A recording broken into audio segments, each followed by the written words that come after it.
महाभारत के शांति पर्व में माता पिता और गुरु की सेवा का उपदेश, सत्य असत्य की पहचान तथा व्यवहारिक नीति का वर्णन।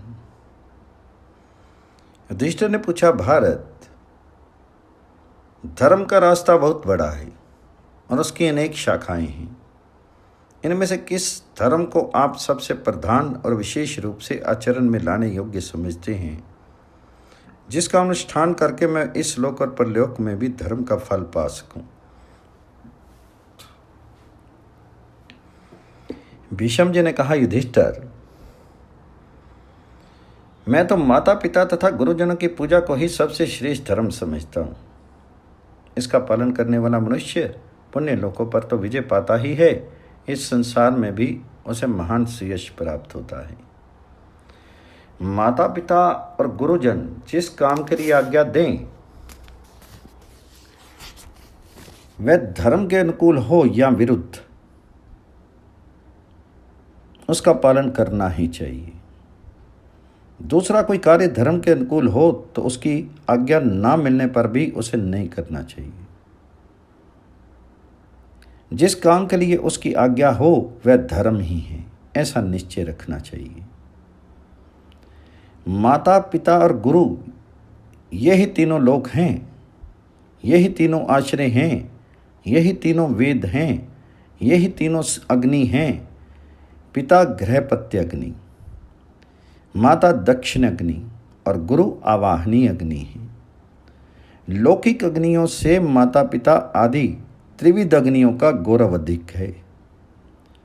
इन तीनों की सेवा में यदि भूल नहीं करोगे तो तुम तीनों लोगों को जीत लोगे। पिता की सेवा से इस लोक को, माता की सेवा से परलोक को और गुरु की सेवा से ब्रह्मलोक से तर जाओगे।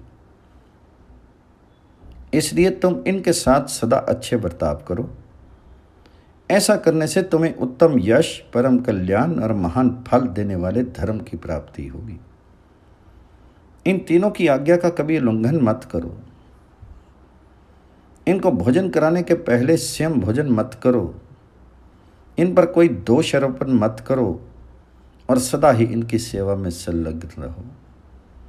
यही सबसे उत्तम पुण्य है। इसी के आचरण से तुम कीर्ति, पवित्र यश तथा उत्तम लोगों पर विजय पाओगे। जिसने इन तीनों का आदर किया उसने मानो संपूर्ण जगत का आदर कर लिया, और जिसके द्वारा इनका अनादर हुआ उसके संपूर्ण शुभ कर्म व्यर्थ हो जाते हैं। जिसने इन तीनों गुरुजनों का सम्मान नहीं किया, उनके लिए ना ये लोक है और ना आगे परलोक है। ना इस लोक में यश मिलता है, ना परलोक में सुख मिलता है। मैं तो सब तरह के शुभ कर्मों का अनुष्ठान करके इन गुरुजनों को ही अर्पण कर देता था। इससे उन कर्मों का पुण्य 100 गुना और 1000 गुना बढ़ गया है, तथा उसी का ये फल है कि आज तीनों लोग मेरी दृष्टि के सामने हैं। 10 श्रोत्रियों से बढ़कर है आचार्य, कुल गुरु या दीक्षा गुरु। 10 आचार्यों से बड़ा है उपाध्याय अर्थात विद्या गुरु। 10 उपाध्यायों से अधिक महत्व रखता है पिता, और 10 पिताओं से अधिक गौरव है माता का। माता तो सारी पृथ्वी से भी बढ़कर है, इसके समान गौरव किसी का नहीं है। मगर मेरा विश्वास है कि गुरु अर्थात आचार्य का दर्जा माता पिता से भी बढ़कर है। माता पिता तो केवल इस शरीर को जन्म देते हैं, किंतु आत्म तत्व का उपदेश देने वाले आचार्य के द्वारा जो जन्म प्राप्त होता है वह दिव्य है, अजर अमर है। माता पिता यदि कोई अपराध करें तो भी उन पर कभी हाथ नहीं छोड़ना चाहिए। जो लोग विद्या पढ़कर गुरु का आदर नहीं करते, निकट रहते हुए भी मन, वाणी अथवा क्रिया से गुरु की सेवा नहीं करते, उन्हें गर्भस्थ बालक की हत्या का पाप लगता है। संसार में उनसे बढ़कर पापी दूसरा कोई है ही नहीं। जैसे गुरुओं का कर्तव्य है शिष्यों को आत्मोन्नति के पथ पर पहुंचाना, उसी प्रकार शिष्यों का धर्म है गुरुओं की सेवा करना।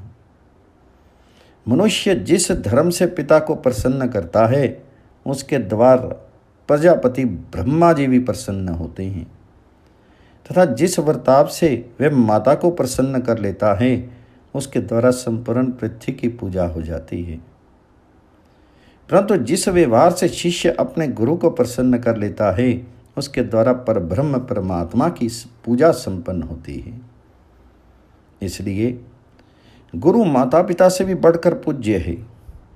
गुरुओं की पूजा से देवता ऋषि और पितरों को भी प्रसन्नता होती है। इसलिए गुरु परम पूजनीय है। माता पिता और गुरु कभी भी अपमान के योग्य नहीं हैं। उनके किसी भी कार्य की निंदा नहीं करनी चाहिए।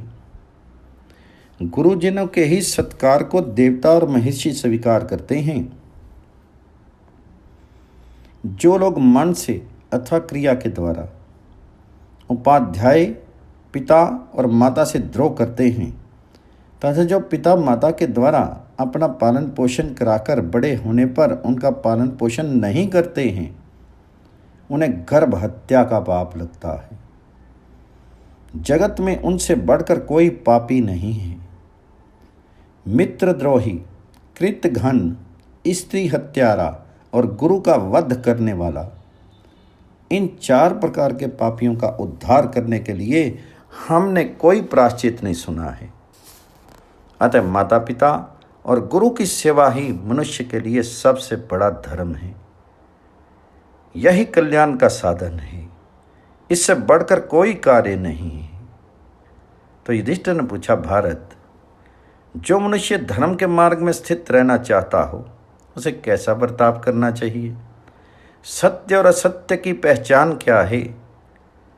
कब सत्य बोलना चाहिए और कब असत्य, तथा धर्म का क्या लक्षण है? भीष्म जी ने कहा, राजन, सत्य बोलना ही उत्तम है।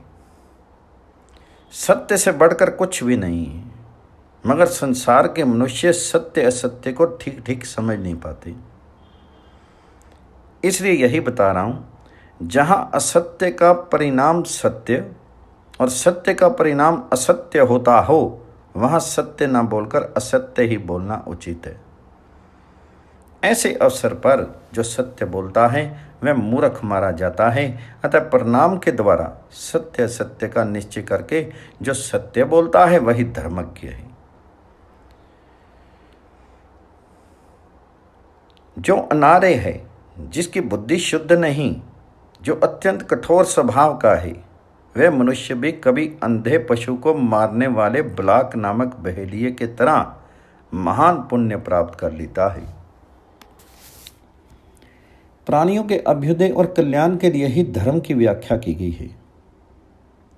जिससे इस उद्देश्य की सिद्धि होती हो वही धर्म है। धर्म का नाम धर्म इसलिए पड़ा है कि वह सबको धारण करता है, अधोगति से जानने से बचाता है और जीवन की रक्षा करता है। धर्म से ही संपूर्ण प्रजा जीवन धारण कर रही है। अतः जिस कर्म से प्राणियों के जीवन की रक्षा हो वही धर्म है, ऐसा निश्चय रखना चाहिए। जीवों की हिंसा ना हो, इनके लिए ही धर्म का उपदेश किया गया है। अतः जो कर्म अहिंसा से युक्त हों वही धर्म है। यदि चोर किसी धनी का धन लूटने की इच्छा से उसका पता पूछता हो और ना बताने से उस धनी का बचाव हो जाता हो तो कुछ भी उत्तर नहीं देना चाहिए।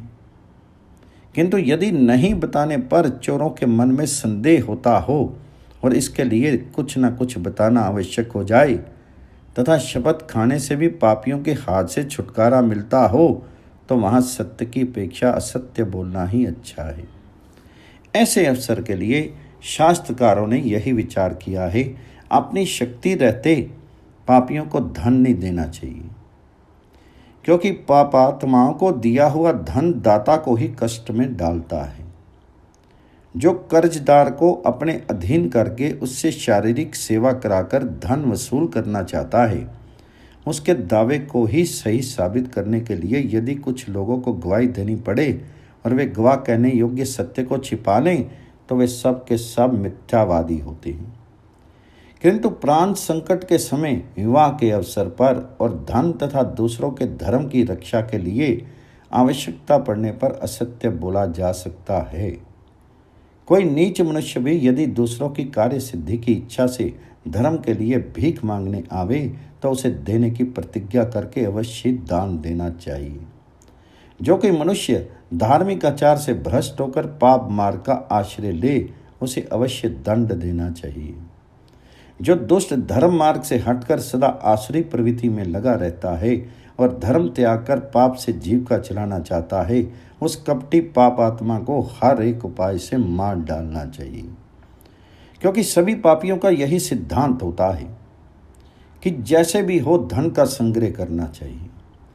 ऐसे लोग दूसरों को असह्य कष्ट देते हैं, छल कपट के मंदिर में ही निवास करते हैं। उन्हें न देवलोक प्राप्त होता है न मनुष्य लोक।